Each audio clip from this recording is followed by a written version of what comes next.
Here at The Rock, Jackson Kennedy, Dima, Mixon, coming off of Tulane's 21-3 victory over Southern Miss. They win back the bell. They're ringing it right here behind the camera as they ran that way back to their bus or whatever they're doing. I guess they're driving back tonight. Southern Miss loses 21-3. Net rushing yards of 25 yards for Southern Miss. Passing yards 177. Billy Wiles 19 for 33, 177 yards. Frank Gore Jr., 13 carries, 22 yards, and Drake Clark, 5 carries, 29 yards. I want to talk about why. Why did Southern Miss lose to Tulane in a game where it was all about the defense outside of probably the opening drive? Jackson, what's the number one reason you think that Southern Miss lost this afternoon?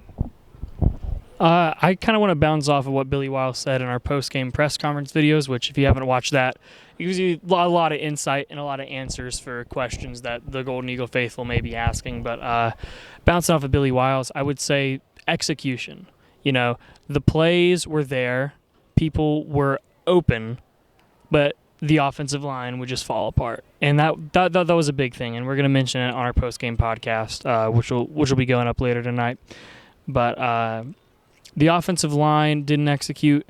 The receivers couldn't get open in time, and just execution. And Billy Wiles really blamed it on himself, but I don't think it's entirely on him. Or even I don't even think it's like, I think maybe about 10-20% max is on him, if that much at all.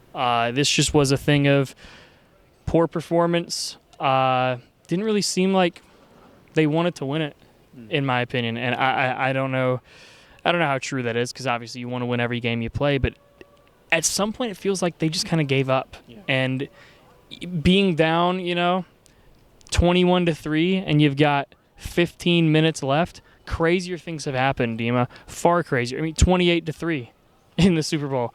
Southern Miss has had crazier comebacks.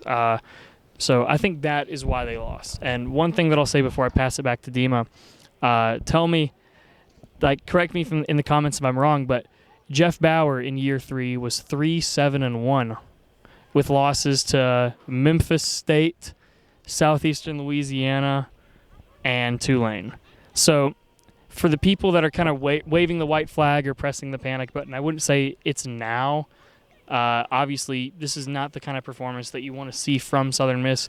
Offensive line isn't doing what you want. Offense, period, isn't doing what you want.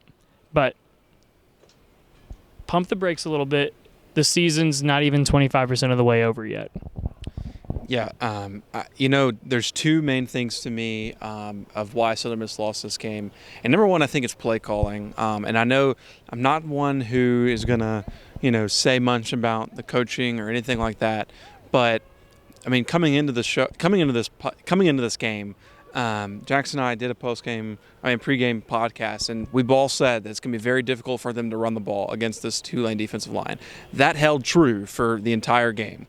So, in my view, is if it's not working, at least shoot your shot and try something else. But, they never really strayed away from the run. They kept running the ball. And, Will Hall said tonight that I think he said they ran the ball, at times well or whatever. They really didn't have any production in the run game. Maybe they had a nice 8-yard gain every once in a while, but when you're consistently getting stuffed at the line of scrimmage, we talked about how Tulane, they need to throw over Tulane. They need to throw over the linebackers, because when they started throwing downfield, it was working. They had Henderson open for a 19-yard gain. They had that nice throw to Caston for a 38-yard, which was their longest play of the night. So I really think it was the inability to, first of all, keep Wiles, not give him enough time in the backfield to make those throws, because that was another thing. It was first the play calling, that they never really went away from the run when they knew it wasn't working. And, they can say that, it was working at times. It wasn't working. They knew it. They weren't getting any production with the run. So, but the problem was Will Wiles didn't have enough time to get the ball downfield because of how poor the offensive line played tonight. And granted, this is a good Tulane defense, but 21-3, you should be in this game if you're as good as coming into the season everybody thought they would be. Even with how great Tulane played, it wasn't like they came in here and just rolled Southern Miss. Southern Miss, I think that's what gives fans such a bad taste in their mouth, that Southern Miss had every opportunity to win this game. It's not the 21 that I think fans are mad at. It's the 3. right? So it's not like the 21. What was your score prediction, Jackson? My score prediction was 27-24 originally, and then 31-24, both in Southern Miss's favor. Right. So 24 for Tulane, and then I had 24-20 for Southern Miss. So it's not the 21, it's the 3. That's what fans have an issue with, because Will Hall coming in, being the offensive mind that he was touted to be coming in, the fans have not seen that over the 3 years. So I think that's where the question lies going forward in the next coming weeks is, can they fix this? Can they fix the offense? Because just now it's not working whatever they're trying to do. Even against a team like Tulane, who, I mean, I wasn't particularly impressed with them. I didn't think that they were like this crazy team that just came in here and shut Southern Miss down. It was the inability of Southern Miss to move the ball. Thoughts? Exactly. It wasn't it wasn't really that Tulane was impressive. It was just that Southern Miss wasn't. Yeah. And it was a very disappointing game to watch. And, I'll be posting it on social media, be like, I'm on the field and I'm taking photos, and the sun was here when we started, and the sun was here when we finished, and taking photos and just kind of like sweating out the sun. Like, it was one of those performances where you're like, man, would I still be here if I wasn't, getting paid for it?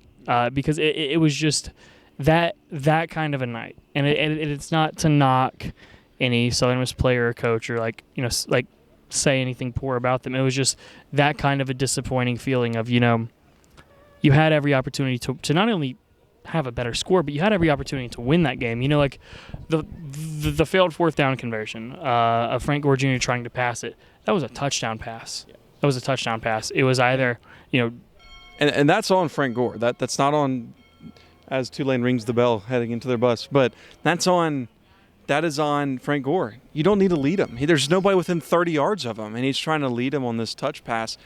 Just throw it right here. You don't need to throw it that far in front of him. Yeah, and speaking of Frank Gore, he was in a boot walking a few minutes ago. So something to watch. He had his shoe off on the sideline, and the first game that he really starts actually getting touches, he had 13 carries for only 6 yards. But that's just because of how stout the defensive line was, and they tackled him for a loss. But Frank Gore Jr. had 1 or 2 really, really good receptions, and he managed to get some pretty great yardage out of it.